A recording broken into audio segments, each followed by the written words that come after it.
Hello दोस्तों, आप लोग का स्वागत है H2 स्टडी चैनल। देखिए, हम लोग पढ़ रहे थे second chapter force and motion के बारे में। जो हम लोग एक मैकेनिक्स का ही टॉपिक था, मैकेनिक्स का ही टॉपिक है फोर्स एंड मोशन। इसमें हम लोग बेसिक चीजें देखे थे। बेसिक चीज में जिसमें हम लोग वेक्टर के बारे में पूरा समझे थे, एकदम पूरा डिटेल से समझे थे, जिसका एक लेक्चर हम आप लोगों को दे चुके हैं, वेक्टर, टाइप्स ऑफ वेक्टर, ये सबसे रिलेटेड। उसके बाद हम लोग को उसी टॉपिक में पढ़ना था आगे, फोर्स के बारे में जानना है, मोशन के बारे में जानना है, law of motion, Newton's law of motion के बारे में जानना है, इम्पल्स क्या होता है, मोमेंटम क्या होता है, फिर गोली बंदूक चलती है वो सब कैसे चलती है, प्लस में रॉकेट का, ये सब सारी बातें हमको उसमें पढ़ना था। तो एक एक करके हम लोग देखते हैं। तो सबसे पहले देखते हैं फोर्स एंड मोशन का अगला पॉइंट है हम लोगों का फोर्स। तो फोर्स से रिलेटेड हम लोग इसमें पूरा डिटेल से देखते हैं, फोर्स को कैसे रिप्रेजेंट किया जाता है, फोर्स का क्या क्या इफेक्ट हो सकता है, फोर्स का क्या क्या कैरेक्टरिस्टिक्स है, गुण है, क्योंकि फोर्स के पास भी कुछ ना कुछ तो गुण होगा। तो ये सब सारी बातें देखते हैं। सबसे पहले देखिए फोर्स का डेफिनेशन देखते हैं, और इसके पहले हम लोग लेक्चर चैप्टर 1 भी पढ़ चुके हैं। तो चैप्टर 1 से भी आप लोग अगर हो सके तो फिर कवर कीजिएगा, पढ़िएगा वहां से।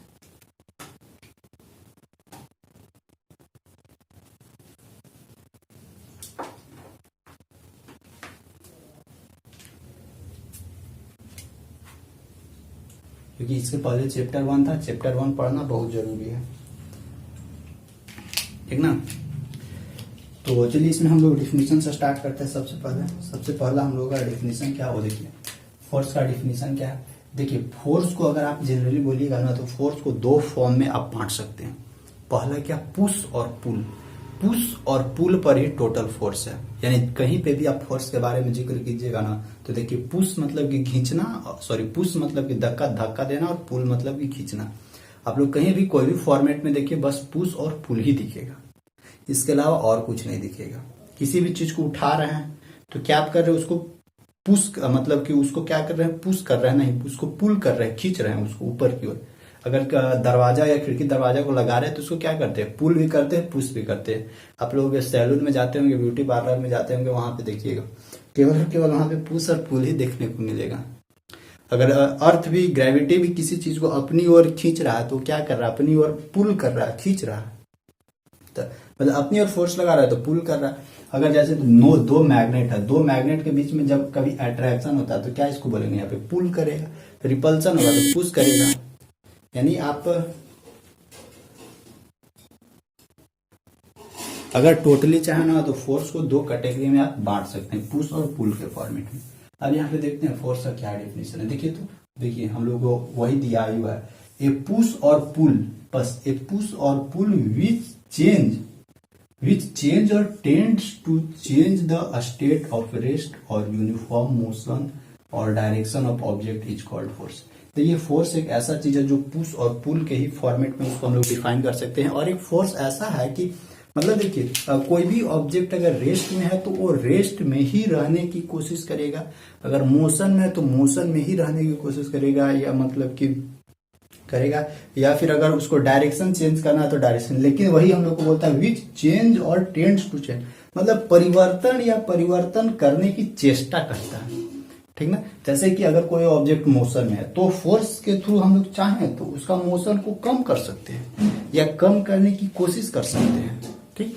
वही ये दोनों है, change, which change or tends to change the state, यानी उसका अवस्था को, उसका पोजीशन को हम लोग चेंज कर सकते हैं या चेंज करने की कोशिश करते हैं। बस यही है यहाँ पे हम लोगों का। तो फोर्स के बारे में आई होप समझे होंगे। फोर्स क्या, force is a push or pull.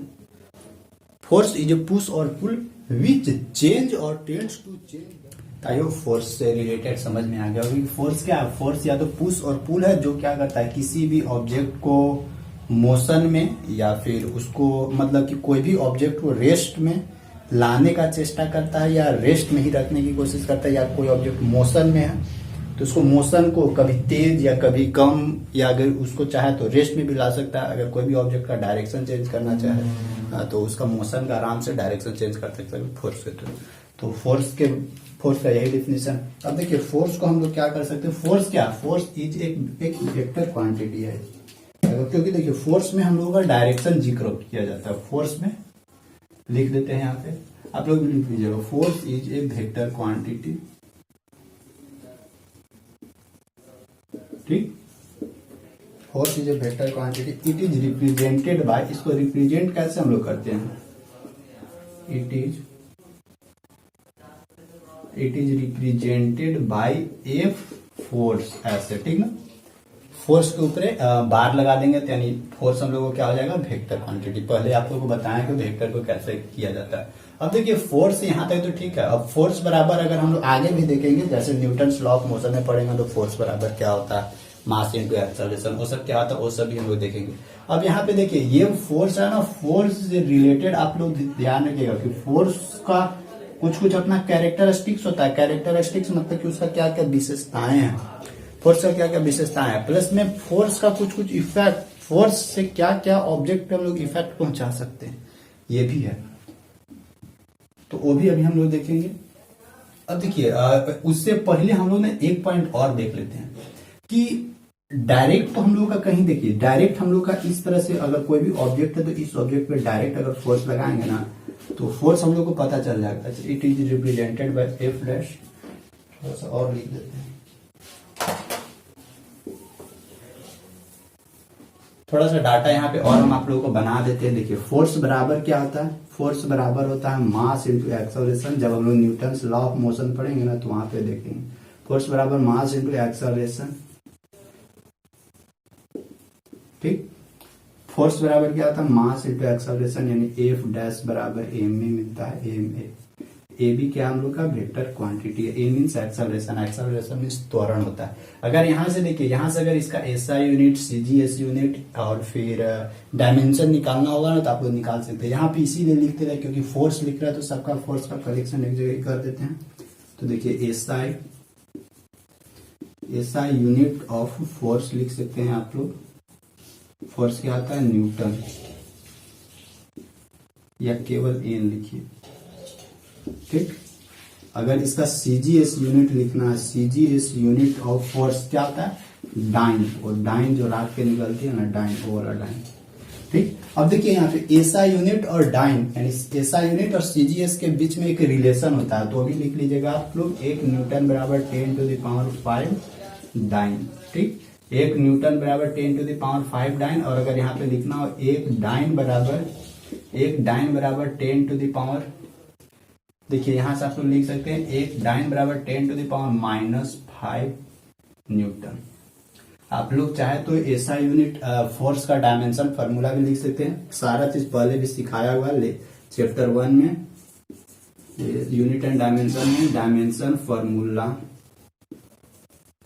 Of force. देखिए आप लोग ना जब भी आप लोग को अगर स्टेटमेंट लिखने के लिए बोले ना तो जितना ही ज्यादा, मतलब यही सब छोटा छोटा पॉइंट जितना ही ज्यादा लिखेगा ना उतना ही बेहतर आपको मार्क्स मिलेगा। तो यही सब छोटा छोटा पॉइंट ध्यान देना। डायमेंशन फार्मूला ऑफ फोर्स, तो डायमेंशन फार्मूला ऑफ फोर्स क्या होता है, मास है यहाँ पे, एक्सेलरेशन है, यानी mlt, एक्सेलरेशन मतलब मीटर पर सेकेंड स्क्वायर होता है ना, mlt -2 ये होता है डायमेंशन फार्मूला। लिख लीजिएगा आप लोग। फोर्स से रिलेटेड इतना सारी बातें हो गई, ठीक है, मास, एसआई यूनिट, डायमेंशन। इसके बाद हम लोग देख लेंगे कि फोर्स का क्या क्या कैरेक्टरिस्टिक्स होता है, फोर्स का क्या क्या, फोर्स से ऑब्जेक्ट पे क्या क्या इफेक्ट पड़ता है। उससे पहले ना थोड़ा सा और हम लोग सीखते हैं कि रिजोल्यूशन ऑफ फोर्सेस क्या होती है। रिजोल्यूशन ऑफ फोर्सेस भी हम लोग इसी पॉइंट में, इसी में देख लेते हैं कि फोर्स को हम लोग कैसे रिजोल्व कर सकते हैं, resolution of A forces.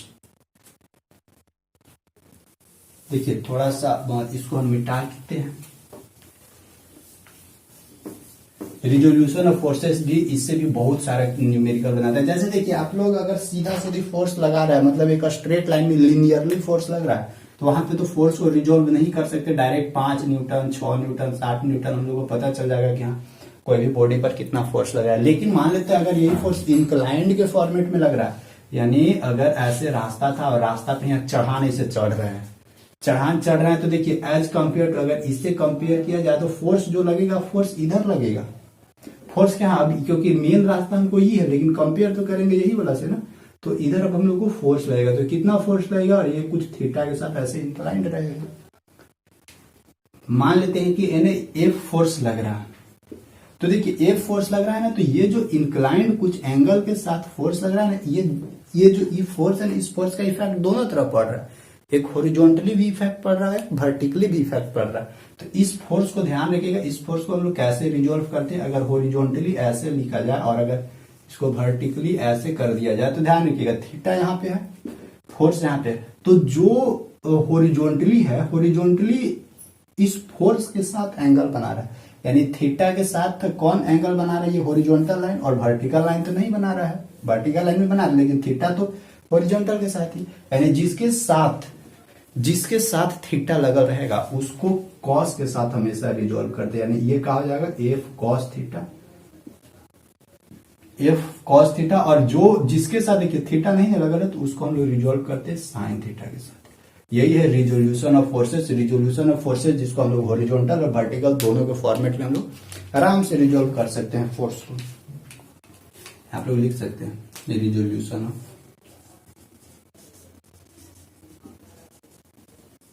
Forces.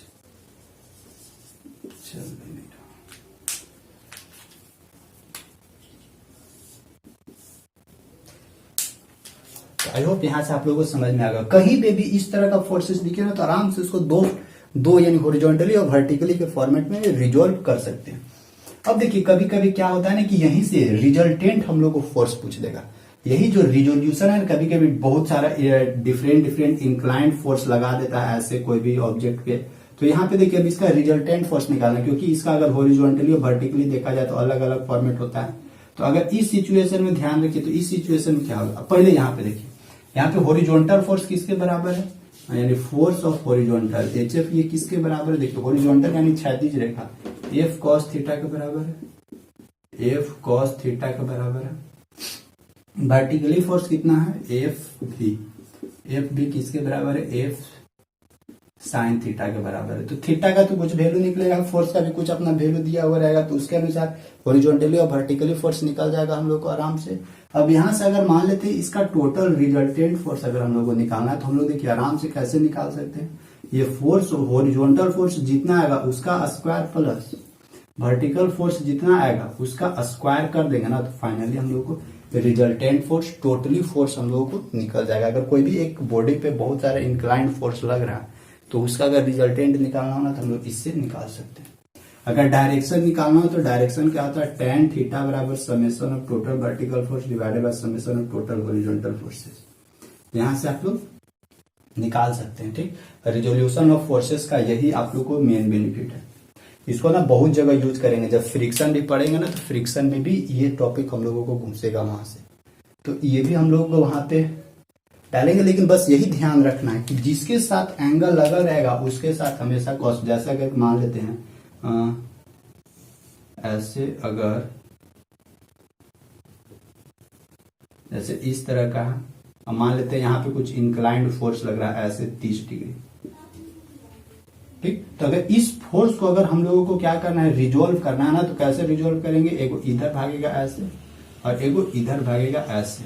तो देखिए जिसके साथ थीटा लगल है, तो ये जो फोर्स है ये वाला जो वर्टिकली फोर्स है वो हम लोग को कितना देगा, देखिए जिसके साथ थीटा लगल है उसके साथ cos 30 डिग्री तोड़ना है हम लोगों को, और जिसके साथ थीटा नहीं लगल है उसके साथ क्या तोड़ना है, एफ साइन 30 डिग्री। यही ध्यान रखना, क्योंकि थीटा इसके साथ नहीं लगा था। तो ये जो फोर्स है, इस फोर्स का इफेक्ट दोनों तरफ पड़ रहा था हॉरिजॉन्टली वर्टिकली, इसीलिए इसको इस फॉर्मेट में तोड़ेंगे। यहाँ पे एकदम ध्यान रखना है कि जिसके साथ थीटा लगा उसके साथ कॉस लगाना, जिसके साथ थीटा नहीं लगा उसके साथ साइन लगाना। रिजोल्यूशन ऑफ फोर्सेस हो गया, आप लोग को यहाँ तक समझ में आ गया। देखिए रिजोल्यूशन ऑफ फोर्सेस के बाद आप लोग देखिए कि इफेक्ट ऑफ फोर्सेस और फिर इसका कैरेक्टरिस्टिक्स ऑफ फोर्सेस क्या होता है। फोर्स से कुछ ना कुछ तो इफेक्ट होता है, बहुत ज्यादा इफेक्ट होता है। क्या क्या इफेक्ट हो सकता है, अगर कोई ऑब्जेक्ट मोशन में है तो उसको रेस्ट में ला सकते हैं, अगर कोई ऑब्जेक्ट रेस्ट में है तो उसको हम लोग मोशन में ला सकते हैं, किसी ऑब्जेक्ट का डायरेक्शन चेंज कर सकते हैं, किसी को बेंड कर सकते हैं, कोई ऑब्जेक्ट को किसी को तोड़ सकते हैं। ये सब क्या है, ये सब फोर्स का ही तो इफेक्ट है, फोर्स का ही तो प्रभाव है। बेंच को धक्का दे रहा है, वो अपना जगह पोजीशन चेंज कर दे रहा है। फिर फोर्स का कैरेक्टरिस्टिक्स क्या है, फोर्स का कैरेक्टरिस्टिक्स है कि वो एक वेक्टर क्वांटिटी है, फोर्स का ही कैरेक्टरिस्टिक्स है ना। फोर्स का कैरेक्टरिस्टिक्स है क्या कि उसके पास पुश और पुल करने का कैपेसिटी होती है। देखिए अब इस बात को हम लोग समझते हैं कि ये जो फोर्स है उस फोर्स का क्या क्या इफेक्ट पड़ता है हम लोगों के कोई भी ऑब्जेक्ट पर, यानी जब भी हम लोग ऑब्जेक्ट पे फोर्स लगाते हैं तो क्या क्या इफेक्ट पड़ता है। जो आप लोग देखते हैं ना बस वही चीज लिख लीजिएगा। जैसे फोर्स लगाइएगा, बच्चा को मारिएगा तो बच्चा रोएगा, फोर्स का इफेक्ट पड़ा, लिख दीजिएगा when applied force on a children then children cried, चिल्लाने लगेंगे, ठीक ना। या व्हेन, कैसे लिखिएगा, हाँ ऐसे ही लिख दीजिएगा जो भी बोले। और क्या क्या फोर्स लग सकता है, और फोर्स लग सकता है, आप लोग जान रहे हैं क्या क्या फोर्स लग सकता है सब, चलिए। और नहीं जान रहे तो सीखिए यहां से। देखिए क्या क्या लग सकता है, effect of a force on a body, कोई भी बॉडी पर, बॉडी या ऑब्जेक्ट लिख सकते हैं यहाँ पे, ठीक ना, ऑब्जेक्ट। देखिए सबसे पहला क्या है, इट में change the motion of a body. सबसे पहले क्या है, कोई भी चीज मोशन में, कोई भी चीज गति में है तो क्या उसको हम लोग मोशन को चेंज कर सकते हैं, फोर्स लगा के चेंज। बोलिएगा कैसे, कोई दौड़ल कोई साइकिल चला रहा, साइकिल धर के पीछे से खींचिए तो खींचते होंगे आप लोग कि नहीं जाए देंगे, तो क्या कर रहे हैं उसको ना तो आगे जाने दे रहे हैं और आप पीछे से खींच रहे हैं, तो वहां पे फोर्स का इफेक्ट पड़ रहा है ना। आप लोग किए होंगे इस तरह से, कोई साइकिल चल रहा होगा ना, साइकिल चला रहा होगा, कमेंट करके बताइएगा किए नहीं। कोई साइकिल चला रहा होगा ना तो धर के खींचते होंगे कि ना जा ही नहीं देंगे आगे, किए ना ऐसे, तो किए होंगे आप लोग। तो क्या है कि इट में change the motion of a body, यानी कोई भी ऑब्जेक्ट मोशन में है तो उस मोशन को कम करने के लिए हम लोग क्या कर सकते हैं, फोर्स लगाते हैं। या नहीं तो मोशन को और तेज करने के लिए कभी कभी क्या करते होंगे, धक्का देते होंगे। साइकिल से जब चलते होंगे ना, दो साइकिल से चलते होंगे, एगो साइकिल वाला पैंडल मारता होगा, एगो पैरवा से नीचे से जमीनवा से पीछे पीछे ऐसे धक्का देकर और आगे बढ़ते होंगे, तो क्या करते हैं वहां पे डबल फोर्स लगता है। एगो तो साइकिल पैंडल मारिए रहा है, अगर पैरवा से धक्का देके और आगे खींच रहे हैं, खींचते होंगे, ये सब किए हैं ये सब, तो वही है फोर्स का इफेक्ट। ये फोर्स का क्या क्या इफेक्ट होता है, तो भाई साहब फोर्स में हम लोग और डबल तेज, मतलब ज्यादा फोर्स लगाएंगे तो और तेजी से स्पीड चलेगा, कभी कभी देखते होंगे। और क्या हो सकता है, लड़की लोग के देखते होंगे जब स्कूटी चलाएगी ना, तुम लोग रोकने के लिए पैरवा घिसियाने लगेगी, कुछ दूर से रोकना रहेगा ना तो ब्रेक मारेगी और साथ साथ पैरों साथे नीचे रगड़ेगी कि तनी रुक जाए गड़िया। उन लोगों को तो वैसे भी आता नहीं है चलाने, आता है ऐसा नहीं आता, ओहो आता है चलाने। तो ये सब क्या है, यही सब फोर्स का इफेक्ट है, आप समझते हैं आगे। और क्या कहते हैं, चलिए इट में change the motion of a body या ऑब्जेक्ट, यानी कोई भी बॉडी में मोशन हो रहा है तो उस मोशन को चेंज कर सकते हैं, यानी कम भी कर सकते हैं मोशन की स्पीड को या ज्यादा भी कर सकते हैं, ये फोर्स का इफेक्ट है।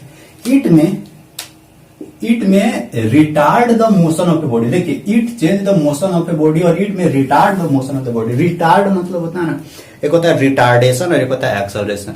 रिटार्डेशन मतलब कि जब भी कोई ऑब्जेक्ट स्पीड में है ना तो उस स्पीड को हम क्या कर रहे हैं, कम कर रहे हैं, यानी कम करेंगे, उसी को बोलते हैं रिटार्ड। रिटार्ड मतलब होता है मंदन। जैसे आप लोग हिंदी में पढ़े होंगे, एक होता है त्वरण, एक होता है मंदन। त्वरण किसको बोलते हैं, जब एक्सेलरेशन मतलब एक्सेलरेशन बढ़ रहा है, यानी स्पीड बढ़ रहा है समय के अनुसार। और रिटार्डेशन किसको बोलते हैं, समय के अनुसार अगर स्पीड कम हो रहा है तो उसको रिटार्डेशन कहते हैं। तो वही है, it may retard the motion of a body. और क्या हो सकता है, इट में give rise the internal stress in a body.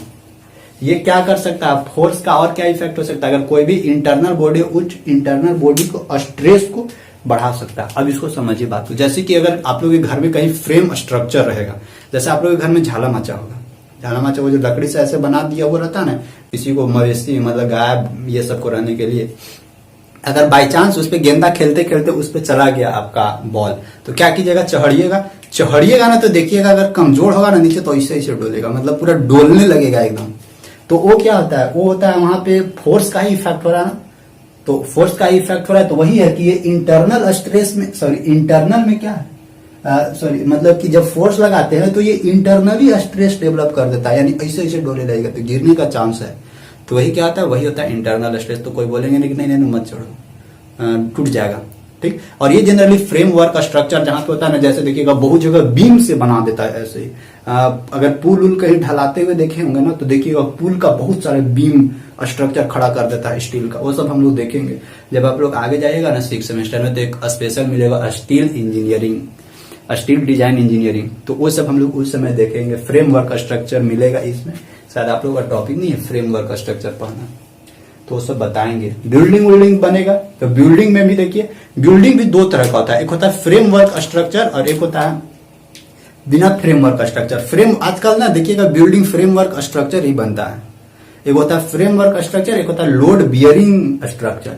तो लोड बियरिंग स्ट्रक्चर जनरली पहले बनता था जब आदमी मिट्टी का बना देता था, मिट्टी रख रख पूरा लोड दे रहा है, वो लोड बियरिंग स्ट्रक्चर हो जाता है। जैसे अभी भी जनरली बनता है, ईंटा जोड़ रहे हैं, लेकिन अब उतना कम बनता है लोड बियरिंग स्ट्रक्चर। अब ज्यादातर फ्रेमवर्क स्ट्रक्चर बनता है। देखते होंगे कि पूरा बड़ा बड़ा अपार्टमेंट खाली इसी पिलर पे खड़ा कर रहा है पिलर पे। तो वो सब क्या होता है, वो सब होता है फ्रेमवर्क स्ट्रक्चर। उसमें अगर थोड़ा सा भी एक्स्ट्रा फोर्स लगेगा ना तो इंटरनली स्ट्रेस डेवलप होगा। वो सब सिखाएंगे आगे, बाकी बहुत जर्नी बाकी है, पढ़ेंगे अच्छा से, ठीक है। तो वही क्या है कि फोर्स के चलते इसमें इंटरनल स्ट्रेस डेवलप हो जाता है।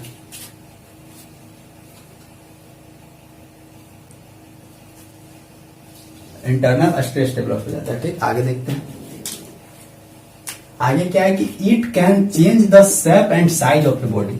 ये फोर्स क्या है, किसी भी चीज में फोर्स लगाएंगे ना तो उस फोर्स के चलते उस बॉडी का शेप और साइज बिल्कुल चेंज हो जाएगा। जैसे एग्जांपल देते हैं, अभी है कुछ फुलौना ले लीजिए, फुलौना उसको दबाइए तो देखिएगा कुछ चेंज हो जाएगा सब शेप साइज, ठीक ना। तो वो फोर्स का ही इफेक्ट है, उसमें भी शेप एंड साइज चेंज हो जाता है। Forces can change the direction of a moving object. कोई भी अगर वेलोसिटी से आगे बढ़ रहा है तो उसको फोर्स के साथ हम लोग क्या कर सकते हैं, उसका डायरेक्शन में ऐसे चेंज कर सकते हैं। मतलब सीधे जा रहा है ऐसे घूम जाएगा। वही forces can change the direction of a moving object. Forces can increase or decrease the speed of the moving object. Force के चलते हम लोग क्या कर सकते हैं, किसी भी चीज का स्पीड को और बढ़ा सकते हैं, चाहे तो किसी को कम कर सकते हैं। बस वही खींचे वाला खींच रहे हैं, नहीं जाए तो वो तो रह गए, क्या है हमरा बैठा के ले चल तब जाए, वैसे करते हैं ना। तो वही होता है कि हम लोग बैठा के ले चल तबे जाए देवो, अगर नहीं तो खींच। यही होता है गांव में, हम लोग के साथ यही है। अब बच्चा देखिए क्या को ढेर पॉइंट बता दिए, 1 2 3 4 5 6 को पॉइंट बता दिए। 7वां पॉइंट अगर आप लोग कुछ जानते होंगे और अगर फोर्स का कोई इफेक्ट जानते होंगे तो आप लोग बताइएगा कुछ नीचे। बहुत सारा फोर्स का इफेक्ट होता है, हर एक चीज का पॉइंट अलग अलग करके आप बना सकते हैं। तो ये सब हम लोग का क्या था, effect of forces on a body. ये फोर्सेस का इफेक्ट था कि क्या क्या इफेक्ट हो सकता है। अब देखते हैं कि आखिर फोर्स का अंदर क्या क्या कैरेक्टरिस्टिक्स होता है, फोर्स के अंदर क्या क्या गुण होता है। अब जैसे हम हैं तो मेरे अंदर कुछ गुण है नहीं है, तो कहाँ गुण है, कुछ नहीं। आप लोग के अंदर गुण होगा, तो आप लोग के अंदर क्या क्या गुण होगा, सुंदर होंगे, सुशील होंगे, तेज होंगे और क्या होंगे। तो ये सब क्या है, ये सब गुण है आप लोग के पास कि आप लोग बोलने में तेज होंगे, किसी से बात करके किसी को अट्रैक्ट करने में तेज होंगे। यही सब गुण होता है। तो लेकिन फोर्स में ये सब गुण नहीं होता। फोर्स में क्या क्या गुण हो सकता है, फोर्स में गुण हो सकता है कि फोर्स एक वेक्टर क्वांटिटी है ना। यानी वेक्टर क्वांटिटी कहने का मतलब कि फोर्स में मैग्नीट्यूड भी होता है, फोर्स में डायरेक्शन भी होता है। यानी ये सब क्या फोर्स का एक उसका गुण है। फोर्स को मेजरमेंट करने के लिए हम लोग न्यूटन का यूज करते हैं एसआई यूनिट का टर्म में। तो ये सब क्या है, ये सब फोर्स का गुण है। तो देखते हैं कैरेक्टरिस्टिक्स ऑफ ए फोर्स क्या क्या हो सकता है। सो देखिए एक करके हम लोग देखते हैं कि कैरेक्टरिस्टिक्स ऑफ फोर्सेस क्या है इसका, ठीक ना। फोर्सेस का क्या क्या कैरेक्टरिस्टिक्स, और ध्यान रखिएगा कि भागिएगा मत, नहीं तो फिर पता चलेगा ना कि एग्जाम में जब पूछा ना तो फिर निकल गए। अभी बहुत लंबा चैप्टर है, तो लंबा चैप्टर है तो थ्योरी पहले पढ़ लीजिए। थ्योरी पढ़िएगा तभी न्यूमेरिकल भी घुसेगा दिमाग में, नहीं तो फिर नहीं घुसेगा। देखिए समझते हैं, देखिए कैरेक्टरिस्टिक्स ऑफ फोर्सेस। फोर्सेस का क्या क्या कैरेक्टरिस्टिक्स मतलब समझते हो, गुण, उसका क्या क्या कैरेक्टर है, चरित्र क्या क्या है उसका, यानी उसका गुण क्या क्या है, कैरेक्टरिस्टिक्स है ना, कैरेक्टर। देखिए कैरेक्टरिस्टिक्स ऑफ फोर्सेस में क्या है, सबसे पहला कैरेक्टरिस्टिक्स क्या है फोर्स का, कि फोर्स में मैग्नीट्यूड होता है, फोर्स में डायरेक्शन होता है, दोनों होता है, जिसके चलते हुए वेक्टर क्वांटिटी होता है। तो 3 को तो आपको यहीं से पता चल गया कि फोर्स का कैरेक्टरिस्टिक्स क्या होता है। Force magnitude of a force में क्या होता है, मैग्नीट्यूड जैसे 50 न्यूटन, 60 न्यूटन, 70 न्यूटन यूटीसी, ठीक। Direction of a force, the direction of A line along which the force act, जिसके एलोंग फोर्स लग रहा है, फोर्स का डायरेक्शन वही हो जाएगा। यानी फोर्स का डायरेक्शन भी समझ में आ गया कि फोर्स का डायरेक्शन होता है। तो फोर्स और मैग्नीट्यूड से हम लोग बोल सकते हैं it is a vector quantity. ये भी एक इसका प्रॉपर्टीज है। 1 2 3 4 5 6 7 8 लिख देते हैं। 8 नीचे दिख रहा है ना, यानी तो ऊपर में ही लिखते हैं 8 में। It is a vector quantity.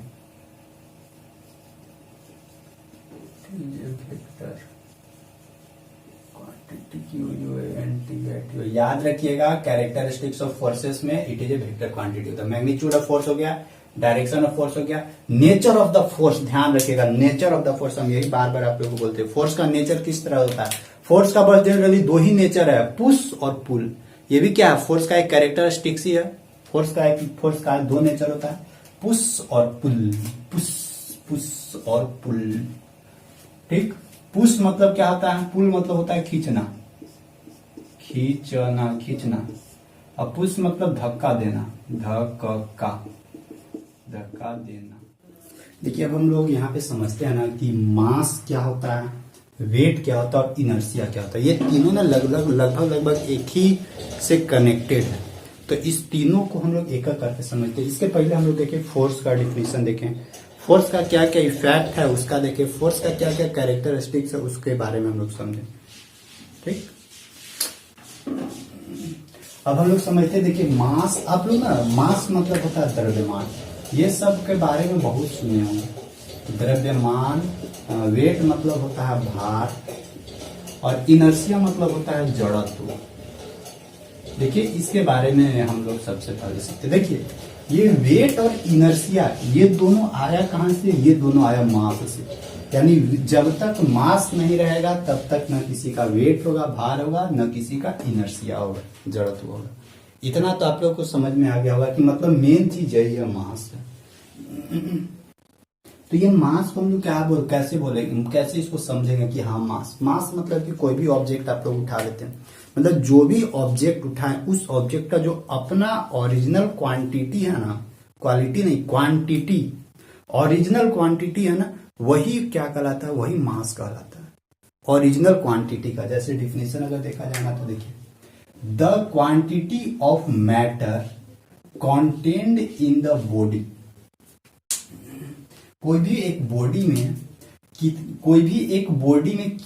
मतलब कोई भी एक बॉडी है, उस बॉडी में कितना क्वांटिटी ऑफ मैटर कंटेन्ड है, क्वांटिटी ऑफ मैटर उसमें कितना है, वही उसका मास कहलाता है, मतलब कि द्रव्यमान। जैसे हम लोग बोल सकते हैं कि जैसे अगर ये आप लोग के सामने एक बुक दिख रहा है ना, तो इस बुक का कितना क्वांटिटी है, मात्रा कितना है इसमें, किस चीज का मात्रा? मैटर का। मैटर मतलब ये सॉलिड मैटर है, तो इस सॉलिडिटी का क्वांटिटी इसमें कितना है, बस वही कहलाता है मास। और अगर इस सॉलिड का क्वांटिटी को अगर पृथ्वी नीचे खींच रहा है, यानी जी के रिस्पेक्ट में, यानी 9.8 मीटर पर सेकेंड स्क्वायर के रिस्पेक्ट में इसको नीचे खींचेगा, तो इसका जो मास और वो जो खींच रहा है, उस दोनों को जब हम लोग कैलकुलेट आपस में करेंगे ना, तो वहां पे उसका भार आ जाता है। उसको हम लोग ये बोलते हैं भार। यानी भार अगर मेजरमेंट करना है तो उसके लिए जी का जरूरी पड़ेगा, लेकिन मास के लिए जी का जरूरी नहीं। मास इसका ओरिजिनल अपना कितना क्वांटिटी है ना, वही कहलाता है इसका भार, इसका द्रव्यमान। द्रव्यमान किसी पे डिपेंड नहीं रहता है, ठीक। इट इज लिख सकते हैं, और it is denoted by m. Mass को एम से डिनोट करते हैं। इसका एसआई यूनिट क्या होता है? एसआई यूनिट होता है इसका केजी, और सीजीएस यूनिट क्या होता है इसका? ग्राम। लिख सकते हैं। अब देखिए ये जो मास है ये एक तरह का ओरिजिनल क्वांटिटी ऑफ मैटर, कोई भी ऑब्जेक्ट है वो कितना क्वांटिटी ऑफ मैटर कंटेन करके रखा है, कितना अपने पास रखा है, वही उसका क्या कहलाता है? द्रव्यमान। जबकि भार क्या कहलाता है? भार यानी वेट क्या कहलाता है? देखिए the gravitational pull experience by a body. यानी अगर कोई भी ग्रेविटी तो सबको अपनी ओर खींचती है, तो वो जो ग्रेविटी है उसको कितना मतलब कि कितना फोर्स लगा के, सॉरी मतलब कि कितना अपने तरफ से पुल कर रहा है, पुल करने में कुछ तो वो एक्सपीरियंस करेगा ना। कि जैसे अगर आप किसी ऑब्जेक्ट को खींचिएगा ना तो आपके पास एक एक्सपीरियंस आ जाएगा कि मतलब कैलकुलेट तो नहीं ना कर पाएगा, लेकिन एक्सपीरियंस आ जाएगा कि हाँ इतना फोर्स से हम उसको खींच रहे हैं। और जब तक मैथमेटिकली कैलकुलेशन करेंगे तभी पता चलेगा एक ओरिजिनल डिजिट। तो वही है कि the gravitational pull experienced by the body is known as its weight, यानी वो उसका भार कहलाता है। यानी कोई भी एक्सेलरेशन ड्यू टू ग्रेविटी के थ्रू कोई भी ऑब्जेक्ट पृथ्वी की ओर अट्रैक्ट होती है, वो अट्रैक्ट होती है 9.8 मीटर पर सेकेंड स्क्वायर के एक्सेलरेशन के थ्रू ही नीचे अट्रैक्ट होती है। और मतलब और वो भी मास पे डिपेंड करता है कि जिसका जितना ही मास होगा ना उतना ही वो ज्यादा उसका नीचे, मतलब जिसका जितना ही ज्यादा मास रहेगा ना वो उसका वेट भी उसी के अनुसार रहेगा। क्योंकि वेट किस पे डिपेंड करता है? मास पे। अच्छा से समझिएगा, कंफ्यूजन में मत होइएगा, क्योंकि वेट किस पे डिपेंड करता है? मास पे। और फिर जिसका जितना ही मास है उस पे उतना ही ग्रेविटी फोर्स लगता है, यानी जिसका जितना ही मास है उसका उतना ही वेट भी होगा। यहाँ पे देखते हैं इसको, वेट का समझते हैं कि ग्रेविटी के थ्रू जो ऑब्जेक्ट पे जितना भी फोर्स लगा के उसको अपनी तरफ अट्रैक्ट करता है वो इसका भार कहलाता है। भार को हम लोग it is denoted by W, it is denoted by W, इसको डब्ल्यू से डिनोट करते हैं, ठीक, it is denoted by W. और देखिए वेट है, अगर इसका एसआई यूनिट लिखना है तो लिख सकते हैं SI unit of weight, SI unit of weight is newton, इसका न्यूटन होता है। और देखिए वेट को कैसे हम लोग मेजरमेंट करते हैं? वेट बराबर होता है mg। वेट को हम लोग कैसे मेजरमेंट करते हैं? Mass into acceleration due to gravity, w बराबर mg से डिनोट करते हैं, जहां पे g क्या है? एक्सेलरेशन ड्यू टू ग्रेविटी, जिसका वैल्यू होता है 9.8 मीटर पर सेकेंड स्क्वायर, यानी ये कांस्टेंट वैल्यू है जो पृथ्वी का अपना वैल्यू है पृथ्वी का, जो कोई भी ऑब्जेक्ट पर इसी 9.8 मीटर पर सेकेंड स्क्वायर का ही वो फोर्स बोल सकते हैं, फोर्स लगाता है। लेकिन ये तभी ये काम करेगा जब इसके साथ हम लोग मास लाएंगे, क्योंकि हम लोग आखिर खड़ा है, हम लोग कैसे दो पैर पे खड़ा रह जाते हैं, क्योंकि हम लोग का कुछ अपना वेट होगा, हम लोग का कुछ भले मास होगा, और उसी मास को अगर 9.8 से मल्टीप्लाई करते हैं ना तो उतना फोर्स लगा के हमको पृथ्वी नीचे की ओर खींच ले है। जैसे कि नहीं देखते हैं कि कुछ ऐसे टांगे हुए हैं, अगर उसको ऊपर ही टांगले रहना है तो इन्हें से हम लोग उसको फोर्स लगा के पूरा खींच ले रहते हैं ताकि ये ऊपर में ही बैलेंस है। तो उसी तरह से पृथ्वी भी हम लोग को क्या कर रहा है? पूरा नीचे की ओर खींच के रखा है ताकि आगे और पीछे या दाएं बाएं कहीं उल्टा नहीं तो गिर जाइएगा इसे मुंह के वाले। तो आई होप आप समझ में आ गया होगा कि अगर कोई पूछे कि हम लोग को कितना फोर्स लगा के पृथ्वी नीचे की ओर खींच रहा है, तो जितना हम लोग का वेट है उसमें 9.8 लगा दीजिए। मान लेते किसी का 60 kg है तो 60 गुणे 9.8 तो पता चल जाएगा कि कितना फोर्स लगा के पृथ्वी नीचे की ओर खींच रहा है, ताकि इधर उधर उल्टाई पलटाए नहीं। अब देखिए, अब इसी के बाद एक हम लोग को आता है नया वर्ड इनर्सिया। इनर्सिया मतलब होता है जड़त्व। देखिए ये जो इनर्सिया है ना, ये इनर्सिया मास के ही जैसा है, यानी जिस ऑब्जेक्ट का जितना ज्यादा मास होता है ना उसका इनर्सिया भी उतना ज्यादा होता है। यानी ध्यान रखिएगा, जिस ऑब्जेक्ट का जितना मास है उसी के अनुसार उसका भार भी हम लोग मेजरमेंट करते हैं। यानी जिसका जितना ही ज्यादा मास रहेगा उसका उतना ही ज्यादा भार रहेगा। जैसे कि आप कुछ भी उठा के ऐसे हाथ में रखिए ना, आपको पता चल जाएगा, भार का एहसास हो जाएगा। क्यों? क्योंकि नीचे खाली है, नीचे से कोई सपोर्ट नहीं है, इस पे ग्रेविटी फोर्स लगेगा। यानी ये जितना ही ज्यादा भारी होगा उतना ही जी से नीचे खींचेगा। अगर ये जितना ही हल्का रहेगा उतना ही कम जी तो कांस्टेंट रहेगा। लेकिन अगर इसका मास कम रहेगा तो फोर्स का इफेक्ट हाथ पे कम पड़ेगा, और अगर इसका मास ज्यादा रहेगा तो फोर्स का इफेक्ट ज्यादा पड़ेगा। अब देखिए यहाँ पे इनर्सिया क्या है? इनर्सिया जड़त्व है ना, एक नेचुरल फिनोमिना है, यानी एक प्राकृतिक घटना है। ठीक, बस यही ध्यान रखिएगा। इनर्सिया क्या है? एक प्राकृतिक घटना है जो किस पे डिपेंड करता है? जो डिपेंड करता है मास पे। जिस ऑब्जेक्ट का जितना ही ज्यादा मास रहेगा उसका इनर्सिया उतना ही ज्यादा रहेगा। अगर एक ट्रेन ले लिया जाए और एक बस ले लिया जाए तो दोनों में से पूछा जाए कि दोनों का इनर्सिया किसका ज्यादा है, तो ध्यान रखिएगा ट्रेन का मास ज्यादा होता है। तो ट्रेन का मास ज्यादा होता है तो इनर्सिया भी उसका ज्यादा होगा। इसी तरह से एग्जाम्पल में पूछेगा कि दो एग्जाम्पल दे देगा, बोलेगा कि किसका इनर्शिया ज्यादा है, एक साइकिल दे देगा और एक ट्रेन दे देगा। तो दोनों में से भार जिसका, सॉरी दोनों में से मास जिसका ज्यादा होगा, इनर्शिया भी उसका ज्यादा ही होगा। देखिए देखते हैं डेफिनेशन क्या है इसका। Inertia is the natural tendency of an object. हाँ, और इसका एक चीज और बता रहे, इनर्शिया का एक और कैरेक्टरिस्टिक्स है, इसका एक और गुण है कि इनर्शिया एक चीज और है ना, कि जैसे कि जो ऑब्जेक्ट रेस्ट में है ना, तो रेस्ट में ही रहने की कोशिश करता है। जो ऑब्जेक्ट मोशन में है ना, तो मोशन में ही रहने की कोशिश करता है। या जिस ऑब्जेक्ट का डायरेक्शन चेंज करते रहना, तो वो अपना डायरेक्शन हमेशा चेंज करने की कोशिश करेगा। उसी को हम लोग बोलते हैं इनर्शिया या जड़त्व। जैसे देखिए डेफिनेशन में क्या बोला, inertia is the natural tendency of an object. कोई भी एक ऑब्जेक्ट का क्या है, एक नेचुरल टेंडेंसी, एक प्राकृतिक घटना है।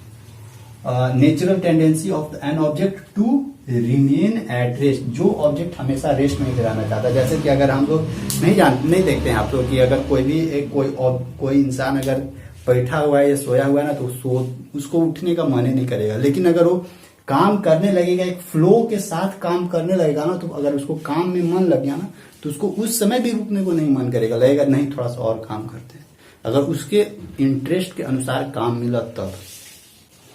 तो उसी तरह का ये भी है कि वैसा मतलब ये एक ऑब्जेक्ट का नेचुरल टेंडेंसी है टू रिमेन एट रेस्ट। अगर कोई भी ऑब्जेक्ट है वो हमेशा रेस्ट में ही रहने की कोशिश करता है, और इन मोशन में है। अगर वो ऑब्जेक्ट मोशन में है तो वो कांस्टेंट स्पीड के साथ एक स्ट्रेट लाइन में मोशन में ही रहने की कोशिश करता है। उसी को हम लोग बोलते हैं इनर्शिया। इनर्शिया को तीन पार्ट में बांटा गया, इनर्शिया को तीन पार्ट में बांटा गया, inertia in motion, inertia at rest, inertia in direction. जैसे देखिए इनर्शिया इन मोशन मतलब क्या, यही बोलेंगे कि अगर कोई ऑब्जेक्ट मोशन में है तो वो मोशन में ही रहने की कोशिश करता है, मतलब वो चाहेगा नहीं ना कि हम रेस्ट में आए।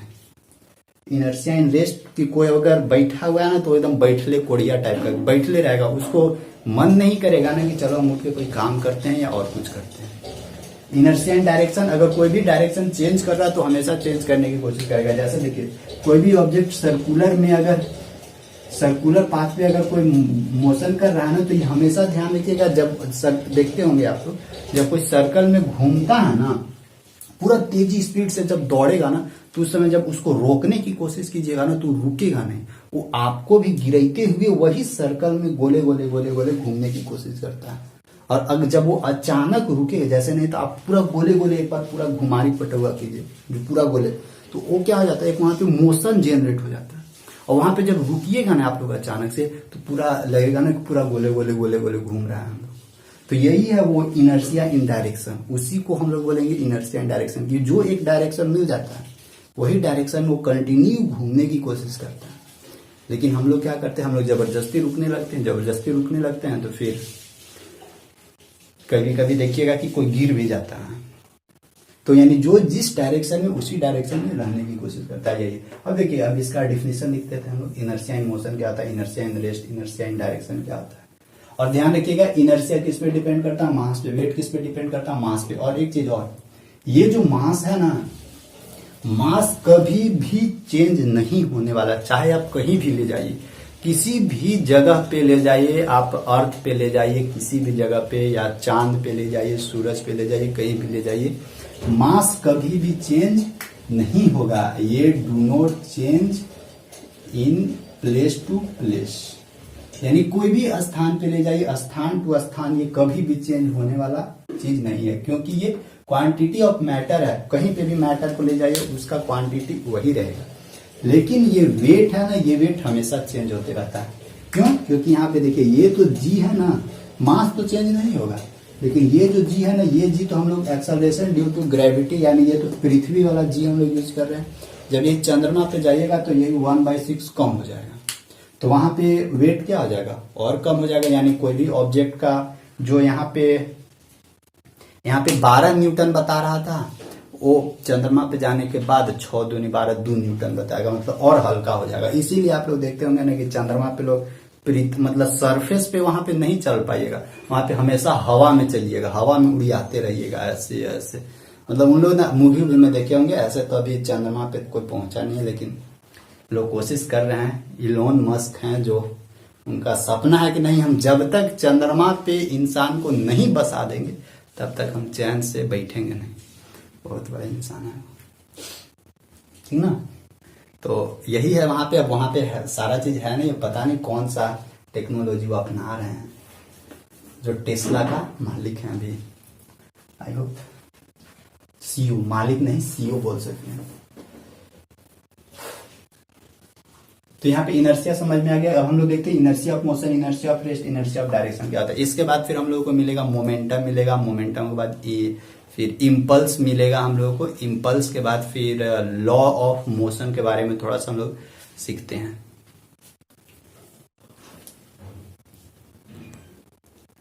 देखिए यहाँ से हम लोग एक एक करके देखते हैं कि inertia of motion, inertia of rest क्या होता है सो, और इनर्शिया ऑफ डायरेक्शन, और उसका एक एक करके एग्जाम्पल देखते हैं। सबसे पहले देखते हैं हम लोग इनर्शिया ऑफ रेस्ट क्या होता है।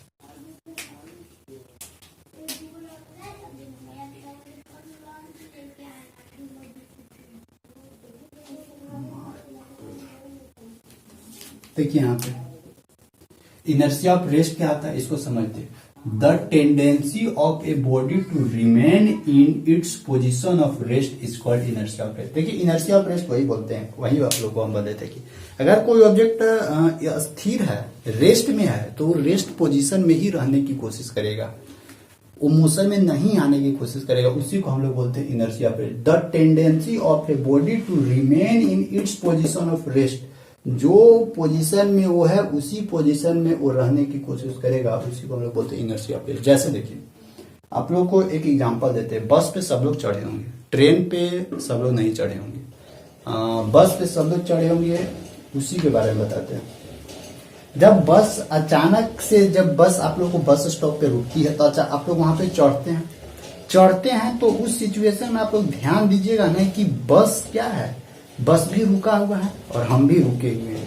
तो हम लोग क्या सोचते हैं कि हम लोग सोचते हैं कि ठीक है, हम लोग अपने पोजीशन में ही रहते हैं।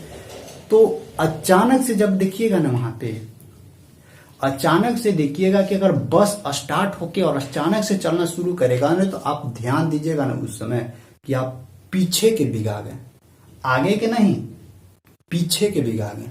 उससे उस समय क्या होता है, उस समय ध्यान दीजिएगा कि आप तो खड़े थे, एकदम पूरा रेस्ट में थे, लेकिन बस अचानक से स्टार्ट हो गया और हमारा जो पैर था वो बस के कांटेक्ट में था। बस का जो सरफेस होगा उसी के कांटेक्ट में रहेगा। तो उसके साथ साथ क्या हो गया, मतलब बस का जैसे ही बस स्पीड में आया, बस मोशन में आया, उसके साथ साथ हमारा पैर भी मोशन में आ गया। लेकिन जो ऊपर वाला पार्ट है ना, ऊपर वाला पार्ट, वो अभी भी रेस्ट में ही रहने की कोशिश करेगा।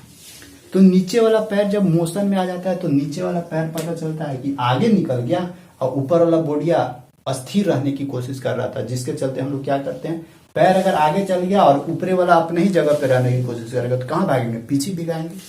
तो हम लोग क्या करते हैं, आराम से पीछे भिगा, तुरंत पीछे भिगा जाते हैं। उसी को हम लोग बोलते हैं इनर्शिया ऑफ रेस्ट। जैसे समझिए ये क्या है, ये है बस, ठीक, यहाँ बस है। अगर यहाँ पे मान लेते हैं कि वो कोई खड़ा था, ऐसे यहाँ पे ये खड़ा है। अब जैसे देखिए बस जैसे ही अचानक से आगे बढ़ेगा, तो ये जो नीचे वाला पोर्शन है ये भी बस के साथ आगे आ जाएगा, क्योंकि ये इसी के साथ था।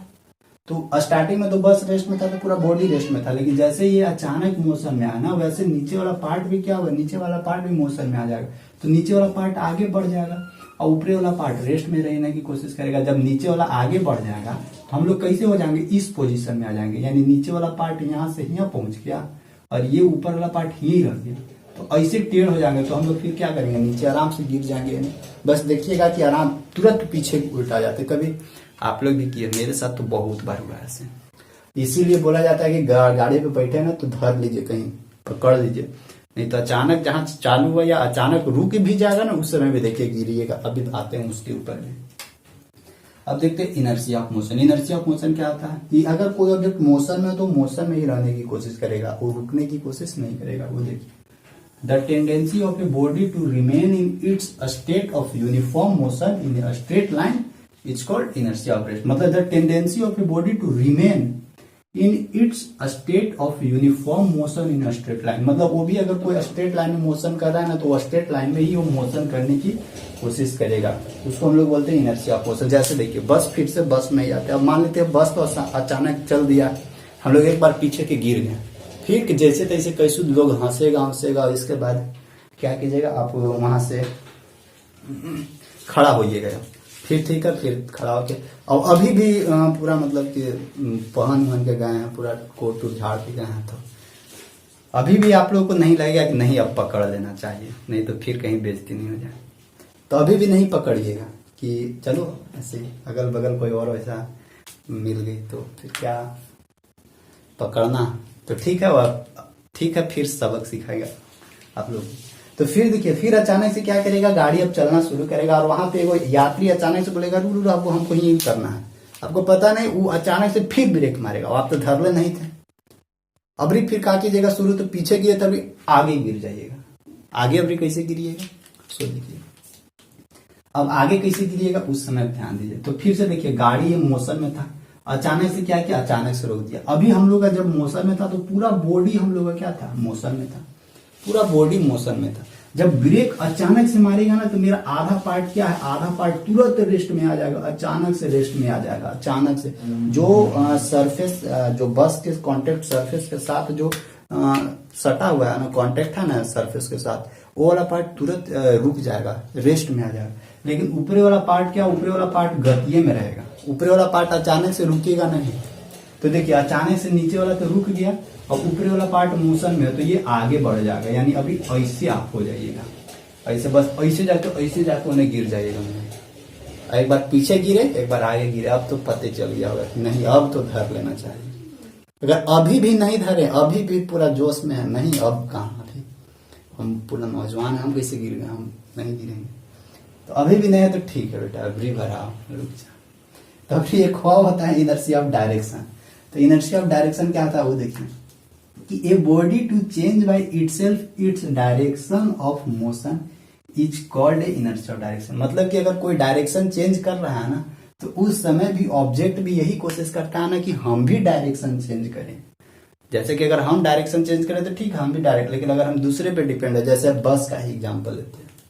बस पे आप लोग गौर किए होंगे कि जब बस डायरेक्शन चेंज करता है ना, तो हमेशा ध्यान दीजिएगा ना आप कि बस जिस डायरेक्शन में उड़ान पे मुड़ रहा है ना, जस्ट उसका अपोजिट डायरेक्शन में आप चले जाते हैं।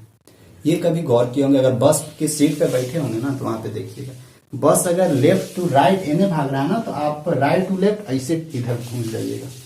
अगर वहां पे भी अच्छे से नहीं बैठे और अचानक से मोड़ दिया ना, तो फिर अभी जिधर मोड़ रहा है ना गाड़ी, उसका जस्ट अपोजिट डायरेक्शन में फेंका चाहिए। लेकिन यहाँ पे क्या बोलता है, इनर्शिया डायरेक्शन की जिस तरफ गाड़ी का डायरेक्शन है उसी तरफ चेंज होना चाहिए था डायरेक्शन, लेकिन उस तरफ चेंज नहीं होता, वहां पे क्या हो जाता है, उसका जस्ट अपोजिट डायरेक्शन। यही है इनर्शिया ऑफ डायरेक्शन,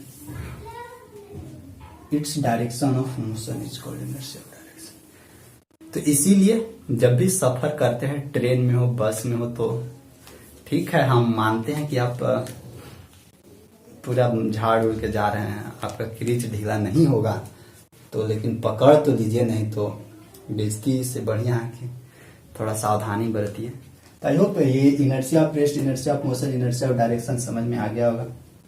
अब इसके बाद नेक्स्ट पॉइंट हम लोगों का momentum.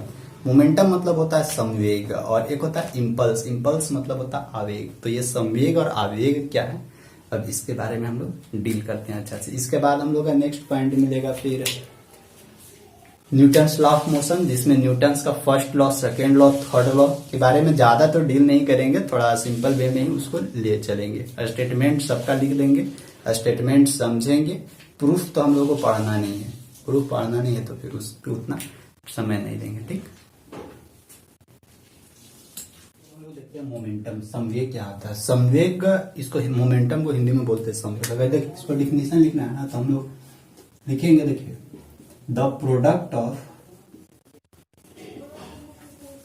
Mass and velocity. Mass and velocity, देखिए मोमेंटम का डिफिनेशन यही है, the product of mass and velocity is known as momentum, ठीक। It is denoted by p, इसको पी से डिनोट करते हैं, ठीक।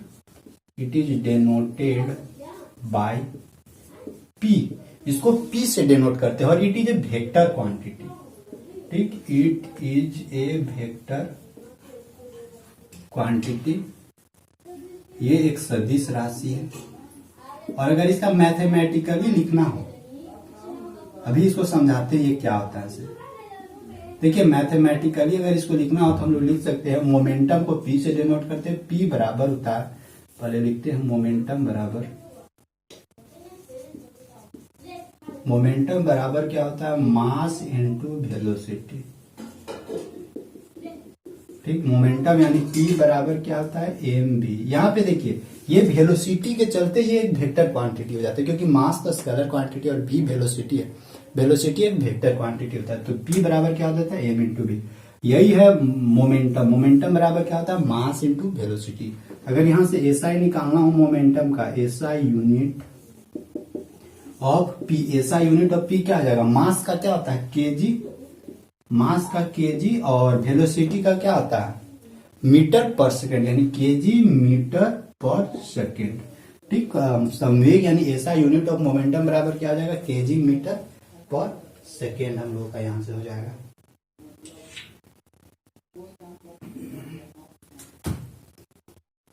KG metre per second.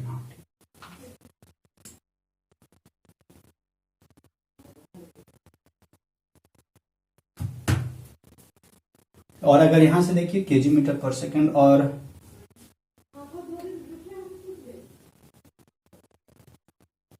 ऐसा unit of momentum KG metre per second. ठीक है, अगर डायमेंशन फॉर्मूला यहां से इसका बनाना हो तो क्या बनेगा, DIMENSIONS डायमेंशन फॉर्मूला। ये सब तो आप लोगों को पहले भी सिखाया है। डायमेंशन फॉर्मूला के लिए क्या, देखिए मास के लिए क्या हो जाएगा, m, यहाँ MLT-1, ये क्या हो जाएगा इसका डायमेंशन फॉर्मूला। देखिए अगर इसको और अगर अलग फॉर्मेट में लिखना चाहना तो मोमेंटम बराबर, फिर रहने दीजिए, न्यूटन के भी फॉर्मेट में चेंज कर सकते हैं। न्यूटन का फॉर्मेट में कैसे चेंज होगा, अगर लिखना चाहे तो देखिए हम लोग लिख सकते हैं इसको, और दूसरा यूनिट में अगर लिखना चाहे तो इसका और यूनिट बना सकते हैं।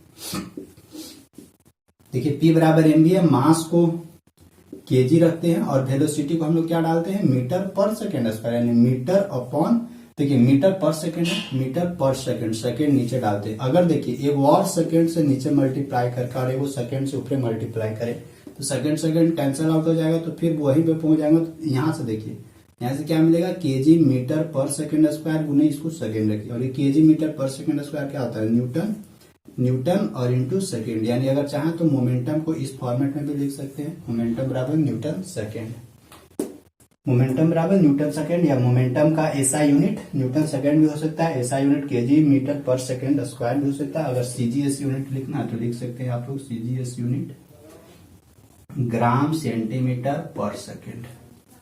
और डायमेंशन सेम रहेगा, it is a vector quantity, यहाँ पे याद रखना ये एक वेक्टर क्वांटिटी। अब देखिए ये मोमेंटम होता क्या, मोमेंटम जनरेट कहाँ होगा, ध्यान देखिए कोई भी अगर मूविंग बॉडी रहेगा, मूविंग बॉडी मतलब कि कोई भी अगर बॉडी मूव कर रहा है, उसके पास स्पीड है, तो वैसा बॉडी में मोमेंटम जनरली जनरेट होता है। अब यहाँ से देखिए, यहाँ से कुछ ग्राफ हम लोग बनाते हैं, कैसे, P बराबर mv है ना, यहाँ P बराबर मास इंटू वेलोसिटी। ध्यान रखिए, तो अगर मास को अगर हम लोग कांस्टेंट बना दे, देखिएगा ये P बराबर mv है ना, इससे किस तरह से ना ग्राफ हम लोग को बनेगा उसके बारे में थोड़ा सा देखते हैं। इधर बनाते हैं मैथमेटिकली, यहाँ पे देखिए अगर P बराबर mv है ना, हम लोग को P बराबर mv इफ मास को कांस्टेंट मानते हैं, if m means mass will be constant.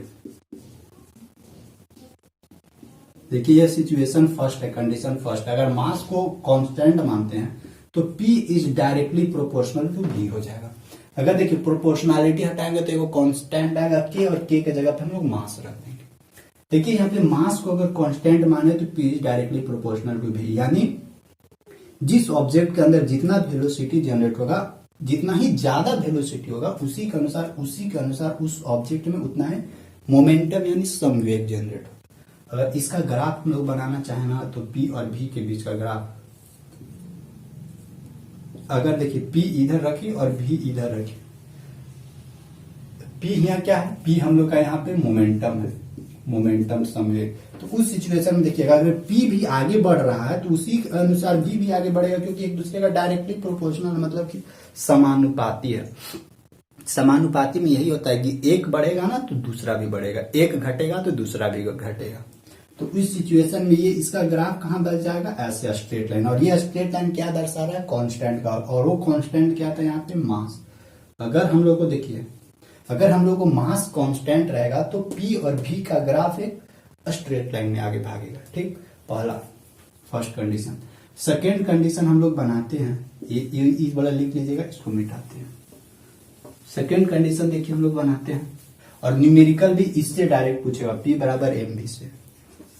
Second बनाते हैं हम लोग, मास अभी कांस्टेंट माने थे, अभी वेलोसिटी v को अभी कांस्टेंट मानते हैं। अगर v को देखिए कांस्टेंट मानते हैं यहाँ पे, अगर v को कांस्टेंट मानेंगे तो p इज डायरेक्टली प्रोपोर्शनल, क्या हो जाएगा, m। यानी जिस ऑब्जेक्ट का जितना ही ज्यादा मास होगा उसके अंदर उतना ही मोमेंटम ज्यादा जनरेट होगा। आप लोग देखते होंगे कि चक्का रहता है ना, वो जो पंप में या वो जो जनरेटर में वो जो गोल का चक्वा रहता है ना, वो देखिएगा वो कितना भारी रहता है। उसको देखिए वहां पे मोमेंटम, मतलब कि घुमाव कितना खतरनाक जनरेट होगा ना, सोच लीजिए वहां पे। यानी जितना ही ज्यादा मास होता है उतना ही ज्यादा मोमेंटम, यानी वो एक बार अगर स्पीड में आ गया ना तो उसको रोकना मुश्किल भी नहीं, नामुमकिन भी हो जाता है। नहीं आप उसका स्पीड को रोक पाइएगा, क्योंकि और वो उतना भारी क्यों दिया जाता है वहां पे, उसका भी रीजन है, क्योंकि उसको ज्यादा स्पीड चाहिए, ज्यादा स्पीड। आप लोग देखते होंगे ना कि जो भारी भारी एकदम, मतलब बड़ा बड़ा जनरेटर रहता है ना, उसमें वो वाला चक्का और स्पीड दिया जाता है, जानता है कि।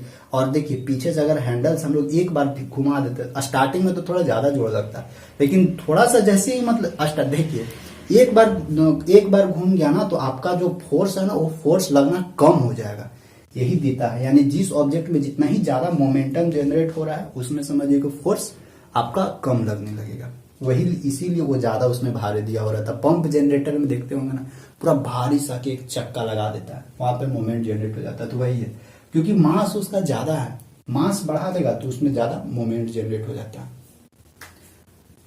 तो अगर यहाँ देखिए P और M के बीच में अगर ग्राफ बनाना चाहे V कांस्टेंट के साथ, तो यहाँ पे भी सेम चीज है कि अगर मास बढ़ाएंगे तो मोमेंटम भी बढ़ेगा। देखिए अगर मास कम कर दिए तो मोमेंटम भी कम हो जाएगा। जैसे एकदम हल्का चीज ले लीजिए, हल्का बोलने का मतलब कि वो छोटा सा पेज लेके और उसको बीचवा में छेदा करके ऐसे, और उसे इसे कार्ड जैसा गोले गोले घुमाइए तो नहीं उतना घूमेगा। लेकिन अगर उसी जगह पे थोड़ा हार्ड अगर कूट ले लेते हैं, हार्ड कूट, और ऐसे लगा कर और एक बार ऐसे करके गोले गोले घुमाइएगा ना, तो वहां पे मोमेंटम थोड़ा ज्यादा जनरेट होगा एज कंपेयर टू जो कम मास वाला पेज लिए थे ना उसके कंपेरिजन में। तो अगर यहाँ पे वेलोसिटी को कांस्टेंट माने तो वेलोसिटी ऐसे भागेगा। ठीक, वेलोसिटी का ये है, ये कांस्टेंट है, जबकि P इधर लेते हैं और मास इधर लेते हैं, दोनों एक दूसरे का डायरेक्टली प्रोपोर्शनल हो जा रहा है जब वेलोसिटी को हम लोग कांस्टेंट कर देते हैं। और वहां पे भी देखिएगा कि मास और इसमें और वेलोसिटी वहां पे कांस्टेंट ही रहता है। जैसे नहीं देखते कि अच्छा स्पीडवा बढ़ाएगा तो ज्यादा वोल्टेज देगा।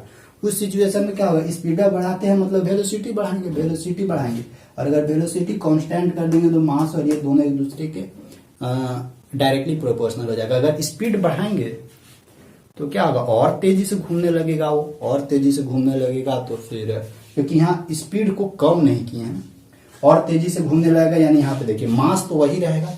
अगर स्पीड बढ़ा देंगे तो ऑब्वियसली उसका मोमेंटम ज्यादा होगा, और मोमेंटम ज्यादा होगा तो फिर से ज्यादा वोल्टेज देने लगेगा जनरेटर। इसी तरह का रहता है। अगर मान लेते हैं कि V कांस्टेंट माने थर्ड कंडीशन लेते हैं, क्योंकि देखिए अभी P को ही मोमेंटम को ही कांस्टेंट मानते हैं, P को ही कांस्टेंट मानते हैं। उस सिचुएशन में ध्यान दीजिएगा, अगर ध्यान रखिए इस मास को इधर ले आते हैं, तो देखिए मास को अगर तो m बराबर देखिए तो P बटा V है, P बटा V निकलेगा ना, यहीं से देखिए ना m बराबर क्या निकलेगा, P V इधर आ जाएगा। अगर P को कांस्टेंट मानते हैं तो m inversely proportional to 1/v। यानी अगर मोमेंटम कांस्टेंट है तो देख लीजिए मास और वेलोसिटी के बीच में इनवर्सली प्रोपोर्शनल हो जाएगा। मोमेंटम कांस्टेंट यानी वेलोसिटी ज्यादा है यानी मास कम होगा। ठीक, और अगर मास ज्यादा है यानी वेलोसिटी कम होगा, इनवर्सली प्रोपोर्शनल। इसको इस तरह से भी लिख सकते हैं, वेलोसिटी इनवर्सली प्रोपोर्शनल टू 1 मास। यानी मास ज्यादा है तो वेलोसिटी कम होगा, यानी वेलोसिटी ज्यादा है, यानी यहां से भी देखिए वेलोसिटी कम है तो मास ज्यादा है। यहां से भी क्या हो जाएगा, अगर मास ज्यादा है तो वेलोसिटी कम होगा, क्योंकि दोनों एक दूसरे के इनवर्सली प्रोपोर्शनल हो जाएगा यहाँ से। तो ये दोनों सिचुएशन, दोनों कंडीशन यहाँ से हम लोग को बनेगा जब p कांस्टेंट है। इस सिचुएशन में देखिए दोनों इनवर्सली प्रोपोर्शनल है ना, किसके किसके बीच में ग्राफ है, मास और वेलोसिटी के बीच में। अगर इधर हम लोग वेलोसिटी लेते हैं, इधर मास लेते हैं, तो p कांस्टेंट माने थे, तो एक बढ़ रहा है दूसरा घट रहा है, इसका इस तरह का ग्राफ बनता है। इनवर्सली प्रोपोर्शनल का इस तरह का ही ग्राफ बनेगा। यहाँ पे क्या है, p कांस्टेंट है। तो आप लोगों को तीनों कंडीशन लेके मोमेंटम का पूरा जिक्र कर दिए हैं।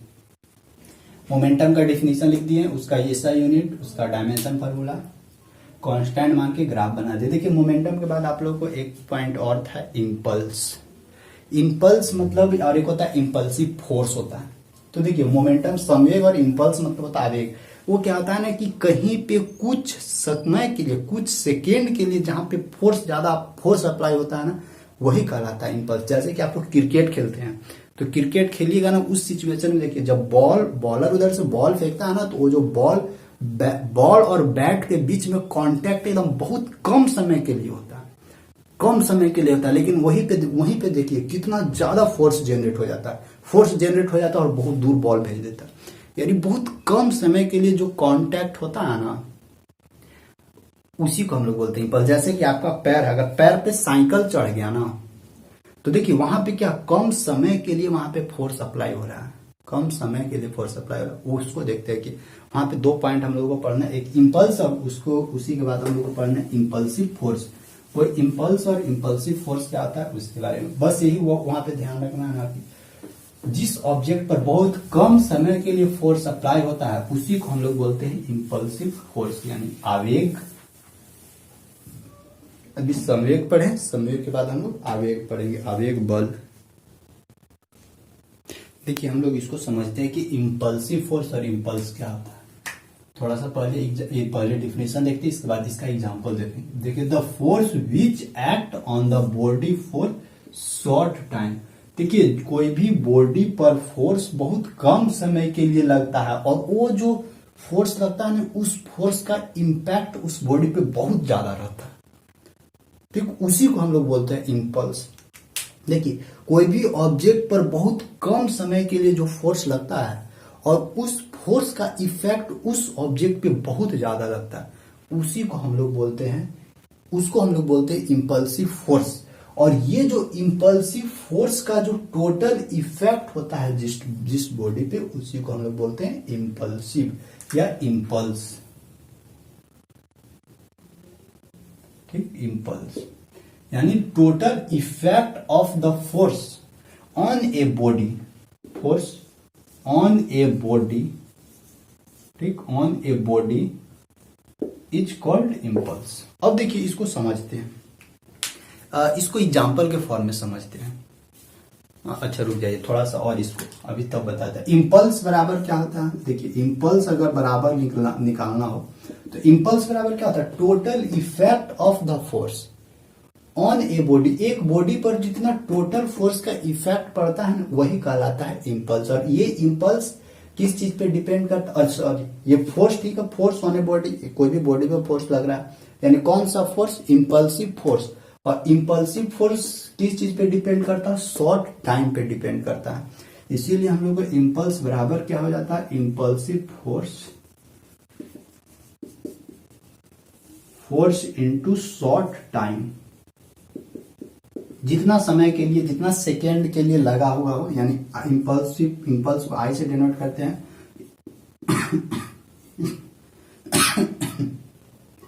इंपल्सिव फोर्स को एफ से और शॉर्ट टाइम को एस से, यानी आई बराबर एफ एस। अब देखिए इसको थोड़ा सा ना हम एग्जांपल के फॉर्मेट में आप लोगों को बताते हैं। ध्यान रखिएगा, बहुत कम समय के लिए लगेगा लेकिन बहुत ज्यादा इफेक्ट पहुंचाएगा। जैसे अगर मान लेते हैं कि आप छत पे हैं और छत पर से आप अचानक से नीचे, जहां पूरा सरफेस एकदम हार्ड सरफेस है, वहां पे उचक गए, तो आप देखिएगा कि आपका बॉडी में, देखिए बहुत कम समय के लिए वहां पे ये फोर्स लगेगा, और उस फोर्स का इफेक्ट आपका बॉडी पर ना, पूरा बॉडी का हर एक अंग आपको पूरा दर्द ला देगा एकदम। क्योंकि देखिए वहां पे क्या है, बहुत कम समय के लिए आपको, क्योंकि आप जैसे ही उचके ना तो आपको अचानक से वहां रेस्ट में ला दिया, और अचानक से रेस्ट में ला दिया और नीचे से फोर्स का इफेक्ट ज्यादा पड़ गया आपकी बॉडी पर, तो उसको हम वहां पे क्या लग रहा है, इम्पल्सिव फोर्स, क्योंकि बहुत शॉर्ट टाइम के लिए लगा वहां पे। और अगर मान लेते कि आपका फोर्स को कम करना है तो उस सरफेस के नीचे क्या कर देंगे, यानी जो टाइम, शॉर्ट टाइम में हम लोग को जो अचानक से रोक दिया, इस शॉर्ट टाइम को, इस शॉर्ट ड्यूरेशन को क्या करेंगे, थोड़ा सा बढ़ा देंगे, यानी नीचे थोड़ा गद्दी डाल देंगे, ताकि अचानक से रेस्ट में नहीं आए। वहां पे क्या करें, धीरे धीरे धीरे धीरे रेस्ट में आए, धीरे धीरे धीरे रेस्ट में आइएगा तो इम्पल्सिव फोर्स का असर हम लोगों के बॉडी पे कम पड़ेगा। ठीक है, पहला एग्जाम्पल। दूसरा एग्जाम्पल देखिए, अगर बैट से, देखिए बताया था आप लोग अभी, अगर बैट से कोई भी एक बॉल पे मार रहे हैं, जैसे उधर से बॉल आ रहा है और बैट से मार रहे हैं, तो उस समय ध्यान दीजिएगा कि जैसे ही बॉल बैट से टकराता है ना, उस समय देखिए बहुत शॉर्ट टाइम के लिए हम लोग बैट से क्या करते हैं, उस बॉल पे फोर्स इफेक्ट करते हैं, बहुत कम समय के लिए। और उस समय देखिए कि उस फोर्स का कितना ज्यादा असर पड़ता है उस बॉल पे कि छक्का या चौका चला जाता है। समझ रहे हैं ना। तो वहां पे भी क्या है, वहां पे भी कौन सा फोर्स लग रहा है, वहां पे इम्पल्सिव फोर्स लग रहा है। और मान लेते वही चीज चला गया प्लेयर के पास, मान लेते वो कैच लेने गया, तो कैच लेने गया तो उस समय भी ध्यान रखिएगा कि आप लोग देखते होंगे ना कि कैच लेने के बाद हाथ को थोड़ा सा पीछे खींच लेते हैं। क्यों? इसका रीजन वही है, क्योंकि जैसे देखिए उधर से बॉल आया ना तो अचानक से आपका हाथ में बॉल आ जाएगा, और अचानक से बॉल हाथ में आया ना तो जैसे उधर से आया ना, अचानक से आपका बॉल रुक जाएगा आपके हाथ में। अचानक से बॉल रुकेगा ना तो उस समय चोट लगेगा ज्यादा, वही इम्पल्सिव फोर्स उस समय ज्यादा असर करेगा, क्योंकि शॉर्ट टाइम में ही वो बॉडी रेस्ट में आ जा रहा है। तो उसको रेस्ट में आने में कुछ टाइम दिया जाए, मतलब अचानक से रेस्ट में नहीं है, उसको धीरे धीरे रेस्ट में लाया जाए। तो धीरे धीरे रेस्ट में लाएंगे तो ये जो शॉर्ट टाइम था वो थोड़ा सा बढ़ेगा, टाइम का ड्यूरेशन बढ़ेगा ना। तो इसीलिए क्या करते हैं, अचानक से बॉल आता है ना तो उसको थोड़ा सा ऐसे पीछे खींचते हैं, यानी ऐसे बॉल आया ऐसे करते हैं, ताकि वो जो टाइम का ड्यूरेशन है ना, उसको बॉल को जो रेस्ट में आ रहा है उस समय, उस टाइम का ड्यूरेशन है ना, उसको थोड़ा सा बढ़ाएं। टाइम का ड्यूरेशन बढ़ा देंगे ना तो फिर फोर्स का इफेक्ट, यानी इम्पल्सिव फोर्स का इफेक्ट हम लोग को हाथ पे कम पड़ेगा। इसलिए अगर आप लोग भी क्रिकेट खेलते हैं तो बॉल जैसे ही आपके पास आया तो तुरंत मत रोक लीजिए, तुरंत रोक लीजिएगा ना तो आपका हाथ पे ज्यादा इफेक्ट पड़ेगा फोर्स का। तो उसको कम अगर करना है तो क्या करेंगे, कैच लेने के बाद थोड़ा हाथ को पीछे की ओर खींचेंगे, जिससे कि ये जो शॉर्ट टाइम है वो थोड़ा सा बढ़ जाएगा, जिससे कि इम्पल्सिव फोर्स हमारे हाथ पे कम इफेक्ट पड़ेगा। जैसे आप लोग भी देखते होंगे कि अगर अचानक से कोई पैर पे चढ़ गया, तो उस समय भी देखिएगा कि तुरंत, मतलब अगर साइकिल चढ़ गया ना, साइकिल का चक्का या और किसी भी चीज का चक्का, तो उस समय भी ध्यान दीजिएगा फोर्स का इफेक्ट बहुत ज्यादा पड़ता है उस समय, क्योंकि शॉर्ट टाइम के लिए ही उसका चक्का शॉर्ट ड्यूरेशन के लिए ही हमारे पैर पे चढ़ा, और उसी समय उसका इम्पल्सिव फोर्स का असर बहुत ज्यादा हो जाता है। आई होप इम्पल्सिव फोर्स और इम्पल्स समझे होंगे। इम्पल्स बराबर क्या होता है, फोर्स इंटू शॉर्ट टाइम, ये सेकेंड है। ठीक, अगर इसका एसआई यूनिट निकालना तो एसआई यूनिट लिख सकते हैं यहाँ पे, एसआई यूनिट ऑफ इम्पल्स,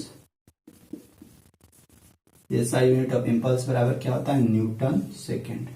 ठीक, Newton second. It is a vector quantity, ये वेक्टर क्वांटिटी। ध्यान रखिए, अगर इम्पल्सिव फोर्स या इम्पल्स या मोमेंटम लिखना हो ना तो पूरा बायोडाटा उसका लिख दीजिएगा एकदम, जैसे अपना बायोडाटा लिखते हैं ना, पूरा नाम ठिकान ये वो पूरा सब लिख दीजिएगा। It is a vector quantity. ठीक, ये वेक्टर क्वांटिटी है।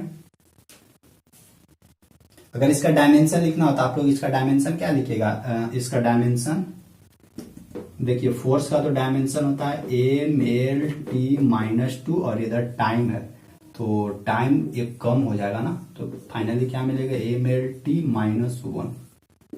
mlt-1 आप लोग इसको एक बार चेक करके बताइएगा नीचे कमेंट बॉक्स में कि सही है या नहीं सही है, नहीं तो आप लोग अपने से निकाल के बताइएगा इसका डायमेंशन फार्मूला क्या होता है। अब देखिए यहाँ पे ये तो ठीक है, ये तो यहाँ पे इम्पल्स बराबर फोर्स इंटू टाइम यानी फोर्स इंटू सेकेंड। ठीक, अब देखिए इस इम्पल्सिव फोर्स को हम लोग रिलेट करते हैं न्यूटन्स के सेकेंड लॉ से। न्यूटन्स के सेकेंड लॉ से हम लोग वहां पे कर सकते हैं, क्योंकि वहां पे भी होता है फोर्स बराबर change in momentum with respect to time. अब फोर्स को जब इधर लाएंगे ना तो फोर्स इंटू टाइम बराबर क्या हो जाता है, चेंज इन मोमेंटम। और फोर्स इंटू टाइम बराबर क्या होता है, इम्पल्स। यानी इम्पल्स बराबर, और हम लोग लिख सकते हैं इम्पल्स बराबर चेंज इन मोमेंटम। इस पॉइंट को भी ध्यान रखिएगा, इम्पल्स बराबर चेंज इन मोमेंटम। जब आप लोगों को न्यूटन्स सेकेंड लॉ पढ़ाएंगे तो वहां पे इसको जिक्र करेंगे। इम्पल्स बराबर चेंज इन मोमेंटम यानी फाइनल संवेग बराबर क्या होता है, द्रव्यमान गुने वेग, यानी M V minus M U बराबर हम लोग लिख सकते हैं आई मीन्स इम्पल्स। ठीक, अगर सीजीएस यूनिट लिखना है तो सीजीएस यूनिट लिख सकते हैं डाइन सेकेंड। अपने से भी कुछ कुछ लिखने की कोशिश कीजिएगा, अपने से लिखिएगा तो प्रैक्टिस होगा, ताकि बड़ा से बड़ा लिखा है मतलब उसका साइज बढ़े। पेज भरना है ना तो साइज बड़ा करना ही होगा। तो ठीक है, बस इस लेक्चर को आज हम यहीं तक रखते हैं। इस लेक्चर में बहुत सारा चीज कवर कर दी। इसके बाद फिर हम लोगों को न्यूटन्स लॉ ऑफ मोशन के बारे में पढ़ना है, जो न्यूटन्स का फर्स्ट लॉ और सेकेंड लॉ और थर्ड लॉ के बारे में हम लोग पूरा अच्छे से जिक्र करेंगे एग्जाम्पल के साथ। और इसके बाद फिर हम लोगों को सर्कुलर मोशन के बारे में भी इसी में पढ़ना है कि सर्कुलर मोशन पे कैसे कैसे काम होता है, सर्कुलर मोशन में कौन कौन सा टर्म मिलता है, फिर मौत का कुआं ये सब में कैसे वो सब गाड़ी चला लेती है ना उन लोग एक सर्कल में, तो वो सब कैसे काम होता है, ये सब के बारे में हम लोग पूरा जिक्र करेंगे। ठीक है, बस इस लेक्चर पे यहीं तक रखते हैं। ठीक, थैंक यू, बाय। आप लोग फीडबैक जरूर दीजिएगा नीचे कि कुछ कुछ आप लोग को समझ में आया या नहीं आया। फीडबैक का सबका इंतजार रहेगा। ठीक, थैंक यू, बाय।